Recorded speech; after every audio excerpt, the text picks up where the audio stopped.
Welcome to BigMan Motors. So as promised, another Sierra video on the 4x4 Cosworth. This evening we're replacing the rear wheel bearings. One of them's a bit noisy, I think it's the driver's side, but we're going to do both. So Owen's on his way over and we're going to crack on and I'll cut in a bit.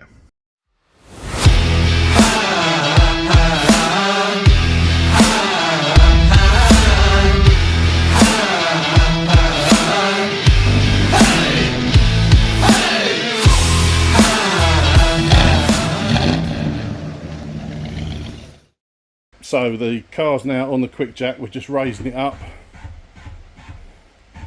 If you go up though and it'll go past the end stop. You only want it on the first one. Right, that's it. If we lower it down from there, it should find its way. Right, let's just check the one, the other one, the other side isn't done. It's not latched, it's got to be pointing up. Look, we'll have to go back.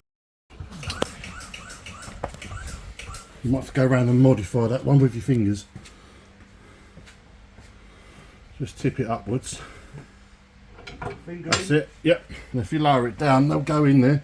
So for those who haven't used a quick jack before, when you lower it down to where you want it, there's two stops, one there and one there. And that's mechanically going to lock. It. That's in, that's going nowhere. Alright, we can power that down now. So Owen's just going to take the wheel off. Notice he's using a drop over bar on the locking wheel nut rather than using an ugger dugger, because ugger duggers do destroy locking wheel nuts. And when we do it up, we'll do it up with the torque wrench, so they're done up to the correct specification.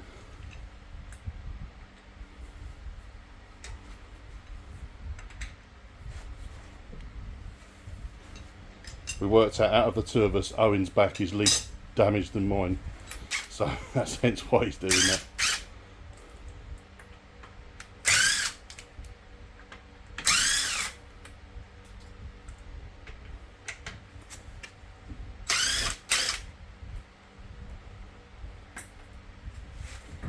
Marvellous.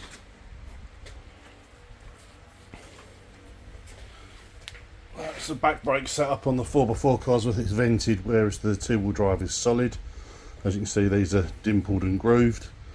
Escort Cosworth rear calipers on there, and the Spax adjustable shock absorbers with the Ahmed Beju springs, which came from Burton's. I will be swapping these springs out. I think I'm going to put standard ride height ones on. Because there's so many speed bumps around here, I don't want to damage the other side of the car. So yeah, watch out for another video on swapping the springs probably next year.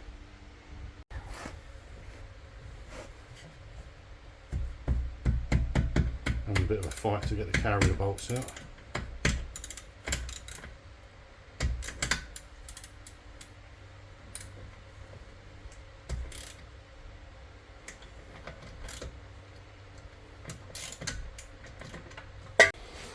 So we've got to the position now, the carrier is taken off. We had one stubborn bolt, it's an old bolt obviously, and it's slightly rounded, so a bi-hex socket was no good, it was slipping. Even my trusty Halford's Advanced ratchet spanner, which is quite a good quality one, even that was slipping. So we used one of my impact sockets, a 30mm impact socket. So if you have got an old tired bolt where the head's a bit chewed, then if you use a straightforward hex socket rather than a bi-hex or multi-hex, then you've got more chance of getting it off with this without it slipping. So what we've got here now is a nice two-legged puller, and that's going to be pulling the hub away as it's tightened up. Some people do smash the granny out of these and try and punch the stub axle through. The problem is if you do that, you'll damage the threads on here. They are very, very delicate. In fact, when I got this one, someone had already smashed the granny out of it, and I had to repair the threads with a needle file and a junior hacksaw blade. But as you can see, the puller made light work of that, so that hub has come straight out. Smelly. That's burnt, isn't it? Scratch and sniff, sir. That's the problem. That's the source of the noise. That is definitely the source of the noise. So that's got very hot, isn't it? I would say so. That's not very pleasant at all. Not nice. Okay. Well, at least now we can extract these bolts, and we'll use the bi-hex socket again because they're the same sort of. No, we use the normal hex. Sorry, a normal hex socket. I'm stand corrected. Sorry, that's me making mistakes. Normal hex socket, not the bi-hex. It's a different size though, I think. Should be 13. Is it? Oh, it is. Yeah, it's 13. Just need a small extension.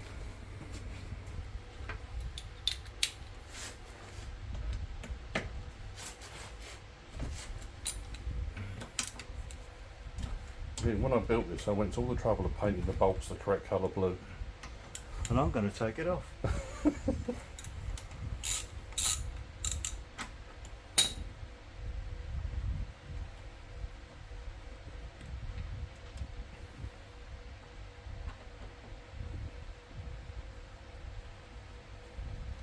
Apologies if there's a bit of a hum in the background, but we've got the fan running because although it's only about 18 or 19 degrees, it's pretty humid tonight. So we're keeping the air moving around in the garage.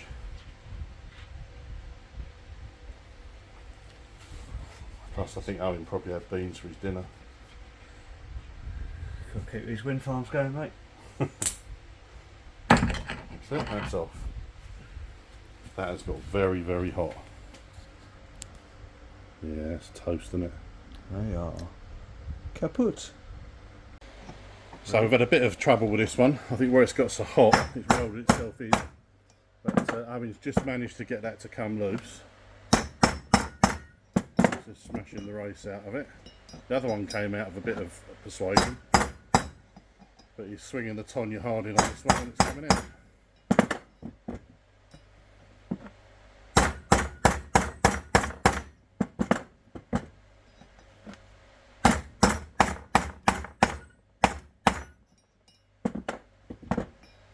Still moving?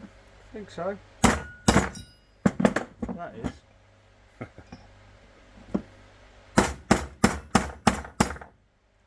Got it? Bingo.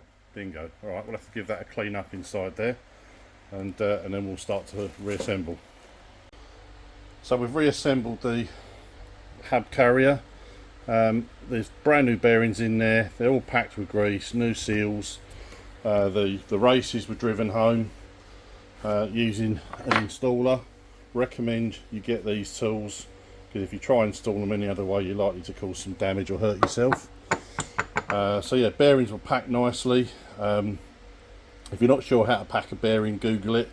It's very, very simple, but you've got to make sure you use the right kind of lithium grease and make sure you pack the bearing such that it comes out of the little cage around the rollers. Once you've done that, you know you've got enough, and then what I always do is put some extra grease in behind the seal, drive the seal in, so obviously that's going to push more grease into the bearing, so you know you're good to go. So we're going to reassemble this one onto the car now. The reassembly process has begun. Just literally lining it all up, starting the bolts for the hub carrier, and pull that home, and then we can put the hub on, the washer and the new lock nut. They supply the new lock nuts in the bearing kits. Now if anyone is doing the rear wheel bearings on a Sierra, if it's got the original factory stub axles on it, then on the right hand side of the car, so if you're in the UK on the driver's side, the hub has got a standard fastener on it, the hub nut I should say, so it's a lefty loosey righty tighty if you were, but on the passenger side it's a left-handed thread. I've seen people before trying to get them off standing on 3 extension bars with a scaffold tube on the end of it, wondering why they can't break it, and yeah, they're trying to do it up even more. So worth remembering. And Owen mentioned a second ago, do you want to cut in on that, Owen? You mentioned about the aftermarket ones. The aftermarket ones, they're not handed, so they're all right hand thread, Which not Australian thread. not Australian thread. No.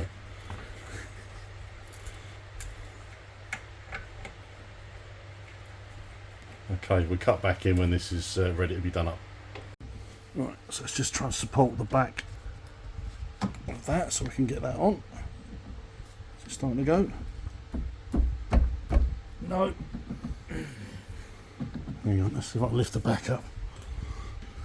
Caliper's in the way. Yeah, come on.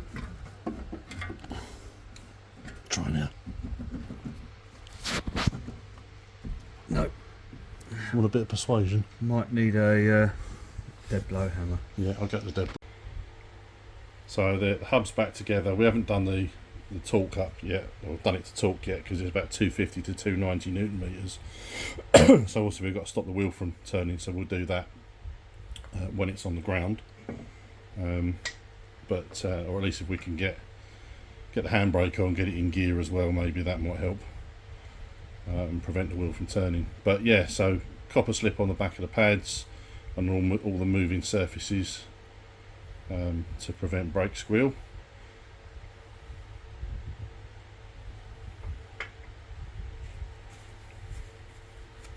And the caliper will go back on. And there's only one way to get the caliper on, because there's a little groove in it that has to sit on the pad.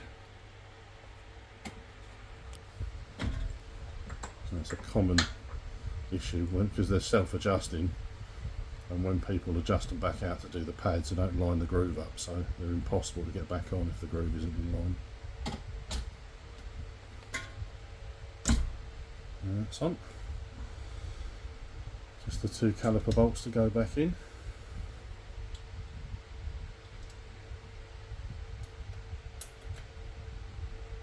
So we'll cut back in when that's done up. So that's the wheel gone back on, and we're going to do the other side later in the week. I've got both side bearings, so false economy to buy them and not use them. But this was definitely the noisiest side. But it would be a shame to drive it up the road and still have noise. Don't know why the bearing failed. It definitely overheated, so it could have just been a bad bearing, I guess. There was plenty of grease in it. I guess you get the odd bad bearing. Maybe there was some contaminants in it, don't know. But it's a nice fresh bearing, clean grease, all new hardware. So we should be good to go, and it should now be a pleasure to drive. So second evening now on the Cosworth wheel bearings. Last night we did the driver's side. That's all done. The grease was black.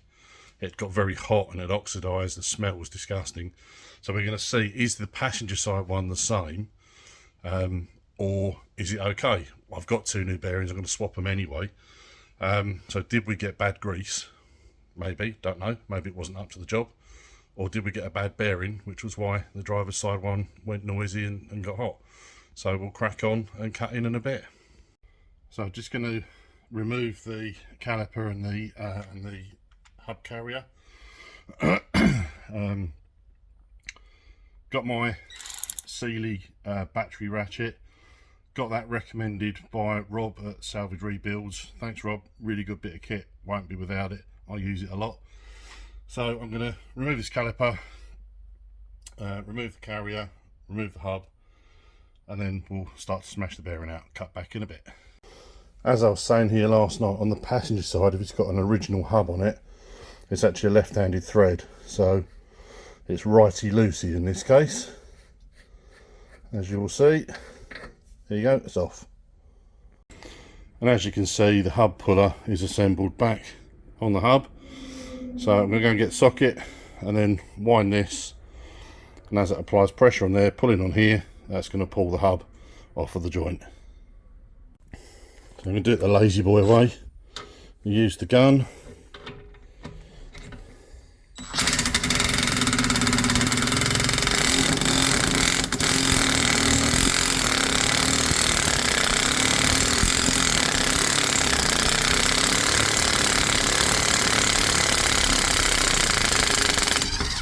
That's off. So the hub's off. Doesn't smell as bad as the driver's side, but it's still not right. It still smells like it's been getting a bit warm. So good call on changing this one as well. But interesting, what grease did I use? It would have been the ones in the little sachets that came in the last bearings. Did I have a dodgy batch? I don't know. Any comments, put them in the comments there. But have you guys had any dodgy grease from wheel bearing kits? Let us know. So I've been taking the the hub bolts out.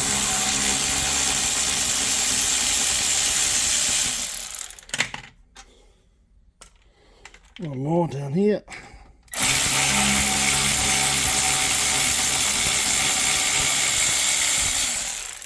What's that one? Right, I'm going to put the camera down while I pull this off. So I've got the seal and the bearing out of there. I've got to get the race out in a minute. I'll punch those out together. But the state of that grease in there. It's either contaminated or maybe it's just dodgy grease. Never seen that before.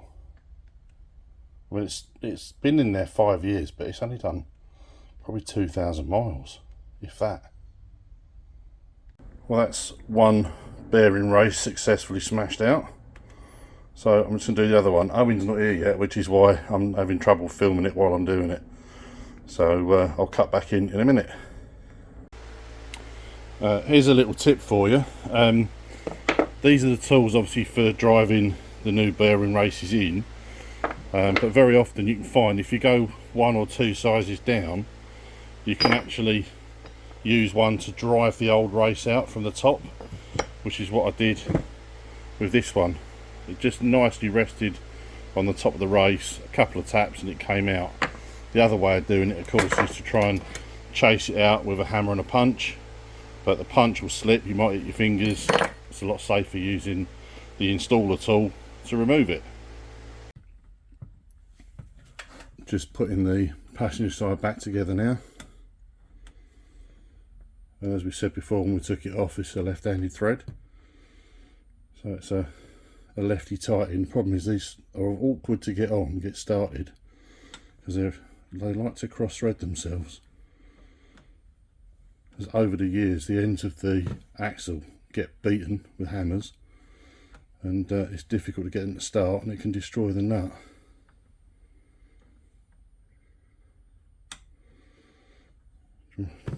Try the old nut, I reckon, pull it through with that.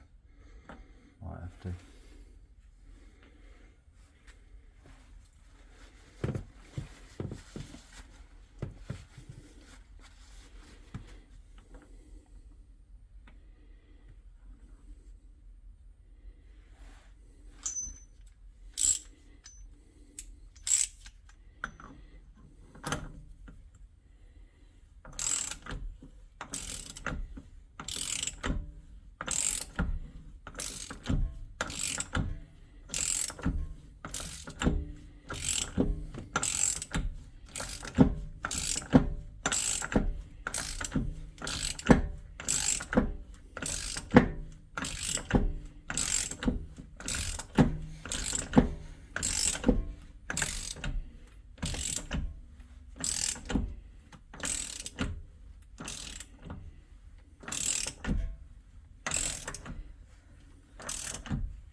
This is where we find out they've put 2 right-handed thread hub nuts in the boxes instead of one left and one right. Is that the same part number?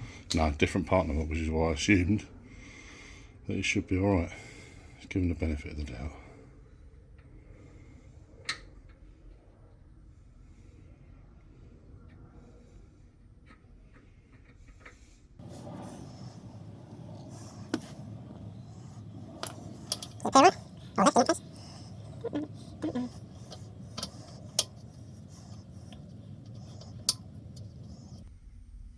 No, that's a right-handed thread, isn't it? Yeah. Right, good job. I've got some spare ones. You got So that's both sides built back up now. We're just going to drop it down on the deck, torque the wheel nuts up, torque the hub nuts up, put the centre caps back on the wheels, and then it'll be good for a test drive when it's daylight, just in case anything goes wrong. Okay, so obviously doing this one up, I've got the digital torque gauge set to beep at 270 Newton meters. Got my hub nut socket here, 41mm. Remember, we're on the left hand side of the car, so it's the southern hemisphere thread, as Owen calls it. So yeah, let's get set up, and when we get to 270 it should beep to let us know it's there. We have a way to go yet. There we go.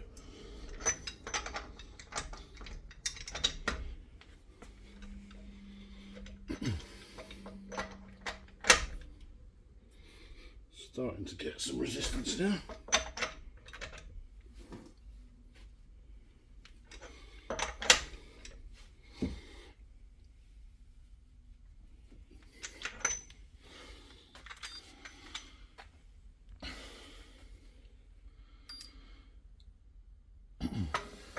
Checking it's still in 270.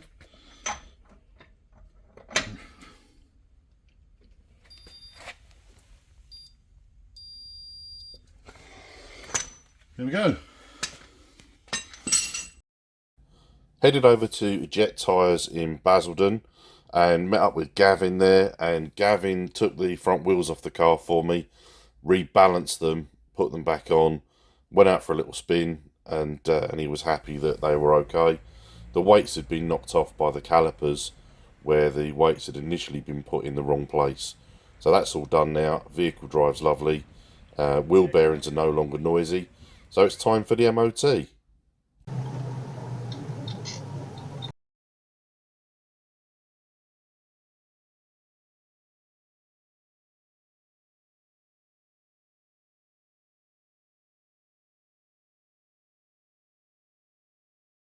We're on our way back from the MOT.